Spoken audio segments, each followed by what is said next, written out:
की रफ्तार। अब और ज्यादा दिन हम दिव्य मोहन जी को मौका नहीं दे सकते। हमने उन्हें काफी बार चेतावनी दी, पर वो अपनी हरकतों से बाज ही नहीं आते। अब मुझे लगता है उनके बारे में हमें कोई सख्त निर्णय लेना जरूरी है।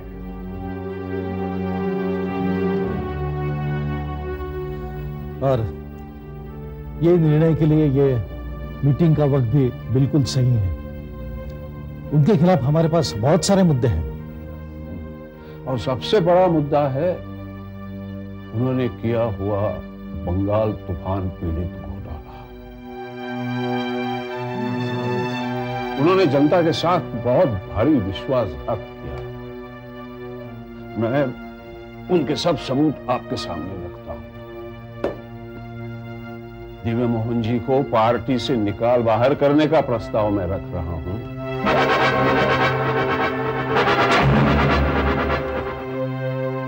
और आपकी राय चाहता हूं।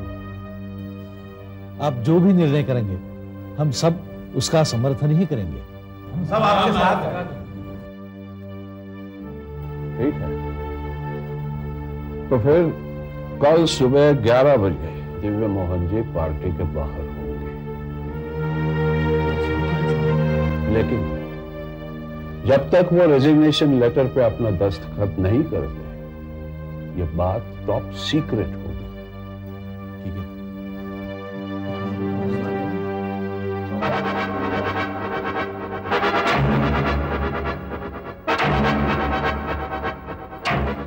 हेलो, मैं संपतराव पाटिल बात कर रहा हूं। देखो, मैं यहां किसके साथ हूं, कहां हूं, किसी को भी पता नहीं लगना चाहिए। और एक बात, यहां फोन किसी को भी मत दीजिए, चाहे वो दिल्ली से हो या राजभवन से, समझे? हेलो संपतराव। सिद्धि, आजकल तो तुम मुझे भूल ही गई हो। सच? नहीं तो क्या, दिल्ली में आश्रम होने के पहले तुम्हारे लिए ये संपतराव सब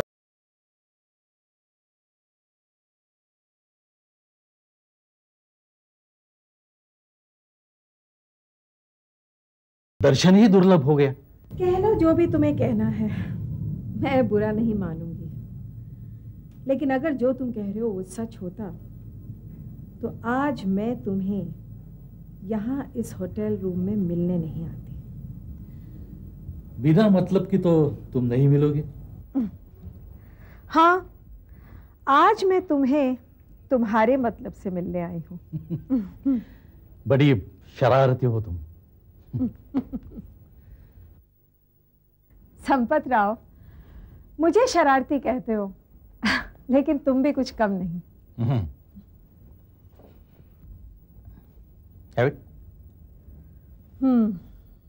ये जोश, ये जवानी कम नहीं हुई संपतराव।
संपतराव। हाँ, आज सवेरे ही सत्यनारायण जी ने मीटिंग में निर्णय दिया है और बाकी सबकी राय यही है कि दिव्य मोहन को पार्टी से हटाया दिया जाए और उसकी जगह पार्टी का नेता मैं बनूंगा। मैं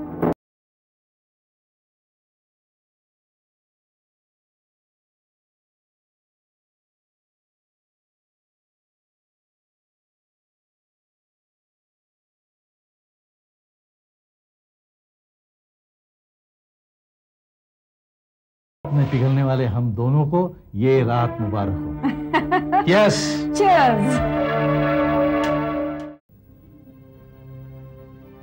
बताइए बा, मुझे यहाँ क्यों बुलाया था?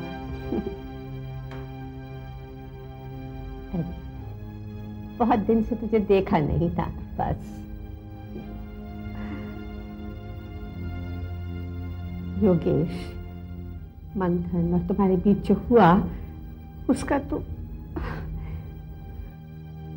बा, मैं भूल जाना चाहती हूँ लेकिन भूल नहीं पाती। बात ही कुछ ऐसी है कि भूल ही नहीं सकती। ठीक नहीं, ठीक नहीं हुआ। और सबसे बुरी बात, तुम तीनों में एक दरार पड़ गई। नजर लग गई तुम तीनों की दोस्ती को। बा, किसी की नजर को क्या दोष दें जब अपनों की करतूत कुछ कम नहीं। हाँ, कभी कभी इंसान करना कुछ चाहता है और करता कुछ और है। कुछ मजबूरियां होती हैं, कुछ हालात ऐसे हो जाते हैं। ऐसा क्यों होता है बा? और अगर क्या योगेश उस हालात, उस मंजर को भूल गया जिसमें हम तीनों साथ चले थे? हम तीनों एक दृढ़ निश्चय लेकर चले थे, बुराई से लड़ने का दृढ़ निश्चय। जानती हूँ बेटी। क्या ऐसे मंजर कभी नहीं आए? मंथन तो अपनी जान पर खेल गया। क्या क्या नहीं झेला है हमने।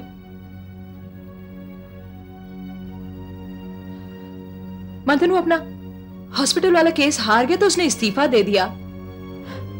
ये सब कुछ क्यों किया हमने? सब जानती हूं मैं, सब पता है मुझे। फिर ये सब क्या हो गया बा?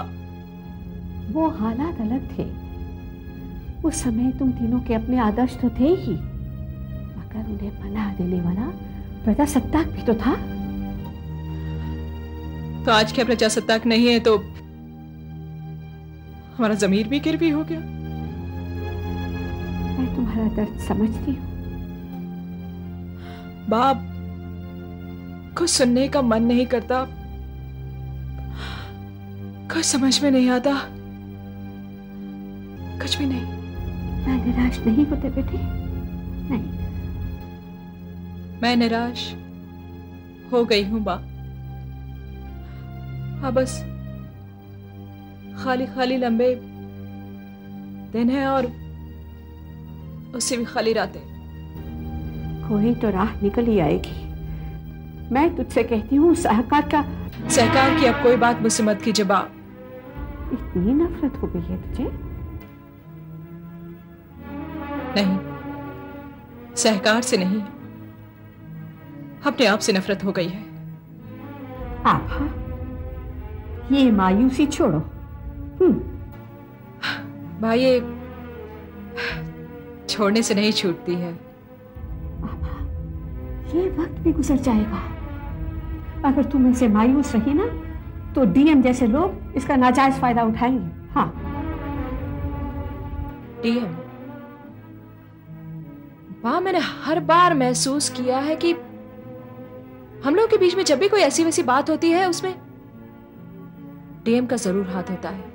वो तो होगा ही। तुमने देखा ना, जब जब अच्छाई मायूस हुई है उसकी वजह बुराई ही होती है। हमें इस बुराई का सामना करना है, समझी? आज जो कुछ भी प्रजासत्ताक के साथ हुआ उसमें कहीं ना कहीं डीएम का ही हाथ है बा। उसकी हमेशा बुरी नजर रही हमारे काम पर और आज हमें उसके सपोर्ट पे छाप रहे।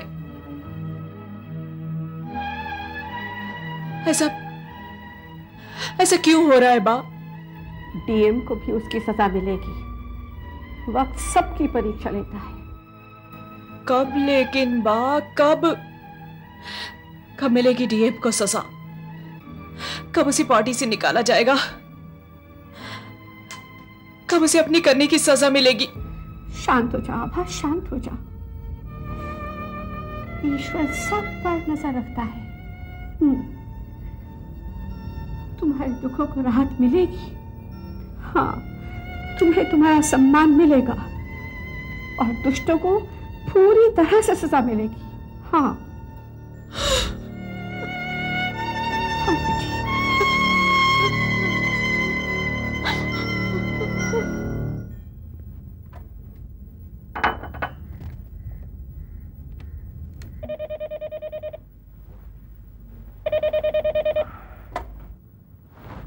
हेलो विलास, जरा नीचे आओ।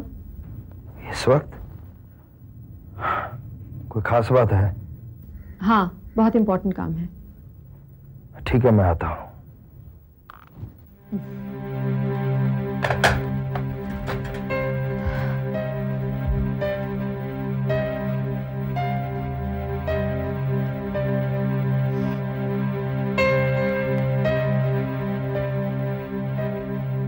कहो सिद्धि, क्या बात है? विलास, तुम्हें अभी अभी प्रेस में जाना होगा। अभी? हाँ, अभी तो सिर्फ 7 बजे। लेकिन हमें आज प्रजासत्ताक की एक स्पेशल एडिशन निकालनी है। Special edition? एक स्पेशल हेडलाइन के साथ। Special headline? हेडलाइन क्या होगी? दिव्य मोहन पार्टी से बाहर। क्या? ये क्या कह रही हो? हाँ, आज 9:30 बजे डीएम की सत्यनारायण जी के साथ मीटिंग है, जिसमें उसे पार्टी से निकाल दिया जाएगा। My God! तुम्हें किसने बताया? मुझे किसने बताया ये जरूरी नहीं है, जो मैं कह रही हूं वो ज्यादा जरूरी है। आज 10:30 बजे डीएम अपना रेजिग्नेशन देने वाला है और 11:30 बजे तक इन हेडलाइंस के साथ प्रजासत्ताक सब लोगों के हाथों में होना चाहिए। मगर मानो ये नहीं हुआ तो? अगर मगर तो ऐसी बातें सिद्धि को पसंद नहीं है। जो मैं कह रही हूं वो होकर रहेगा, वरना मैं कहती नहीं।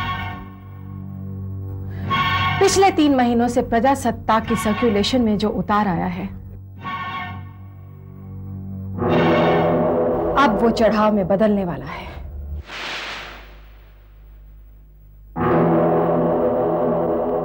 और आज से उसकी शुरुआत है। मां, देरी हो गई आज। जल्दी जाना था तो फिर देर से क्यों उठा? रात को नींद नहीं है मां। क्यों? आज कुछ अच्छे सपने देख रहा था। अच्छा। हाँ मां, आज डीएम की बर्बादी का मेरा मकसद कामयाब होने जा रहा है। क्या मतलब? कुछ दिनों से डीएम परेशान है। क्यों? सत्यनारायण उसके पीछे हाथ धोकर जो पड़ा हुआ है। अब कुछ और किया क्या उन्होंने? अब करना क्या है? पाप का घड़ा भर चुका है, आज फूट जाएगा। गणपति बापा, गणपति बापा मोरया। मेरा विश्वास है तुझ पर, पापों का विनाशक। गणपति बापा, आज तेरे सामने एक और पापी अग्नि परीक्षा के लिए बैठेगा। बता दे उसे। तुझे अचरज होगा, एक बेटा अपने पिता की बर्बादी की मांग कर रहा है। क्या करूं, ये तुम्हारी लीला है। दुख का नाश करो, हर सच्चाई की विजय हो, यही प्रार्थना। गणपति बापा मोरया। बुद्धि दे विघ्न हरता। देरी हो रही मां, जाता हूं। संभल कर जाना। गणपति बापा।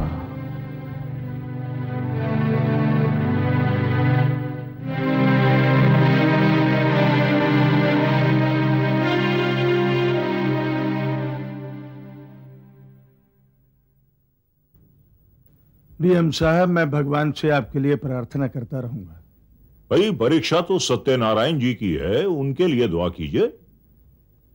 हमारे साथ तो हम खुद हैं, लेकिन उनके साथ तो शायद भगवान भी नहीं है। सर। भाई नंदू, आज आने में बड़ी देर कर दी तुमने। आपके लिए प्रार्थना कर रहा था।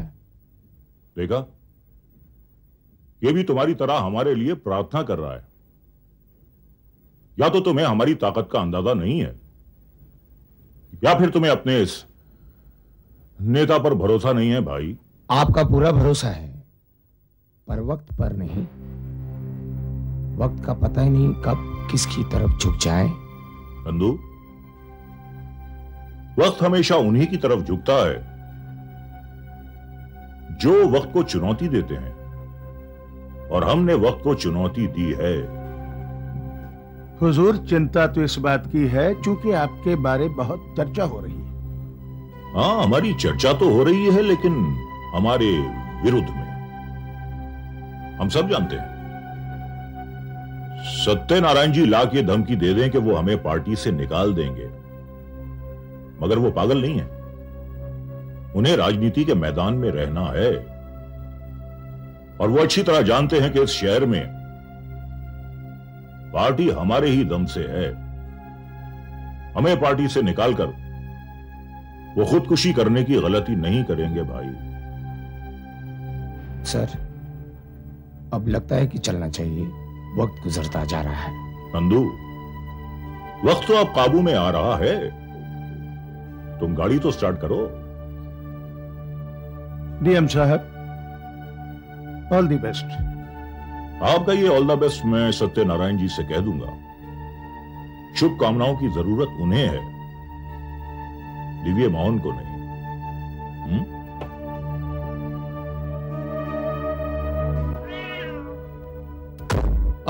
डीएम साहब, 1 मिनट रुक जाइए।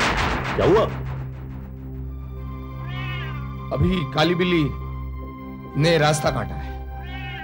काली बिल्ली रास्ता काट गई? अच्छा, इससे क्या होगा? काम बिगड़ जाएगा। आम लोगों के शायद काम बिगड़ते हों, हमारे काम तो बनेंगे।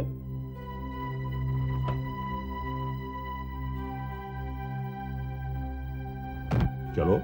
डीएम साहब, देखिए, मुझे मालूम है कि भूतों को शमशान का डर नहीं होता। मतलब कि आप हिम्मत वाले हैं, आप क्यों डरेंगे? बात सही है, पर अगर मेरे मन में कुछ बात रह जाए, खटक जाए, तो फिर वो बात करने का मतलब ही क्या रहा? अगर कहीं कुछ हो गया तो फिर मेरा मन मुझे खाता रहेगा। फिर आप मुझे डांट सकते हैं मेरी किसी भी बात के लिए। मैं आपका वफादार हूं। नंदू, आजकल तुम अपनी वफादारी कुछ ज्यादा ही जता रहे हो, और बहुत ज्यादा बोल रहे हो। बोलने का काम हमारा है। चलो गाड़ी स्टार्ट करो, चलो। हाँ।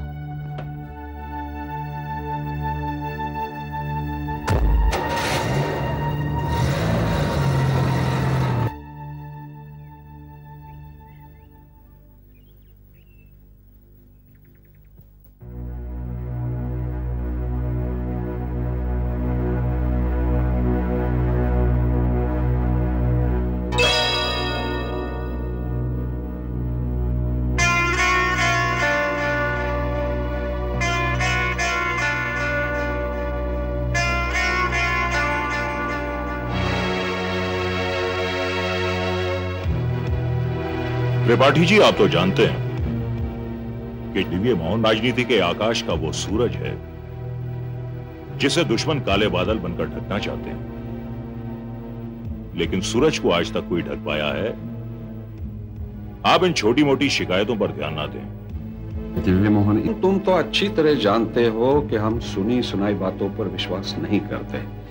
हमने तुम्हारे बारे में पूरी छानबीन की है, और हमें यकीन हो गया है कि तुम्हारे खिलाफ जो भी शिकायतें हैं उनमें काफी वजूद है।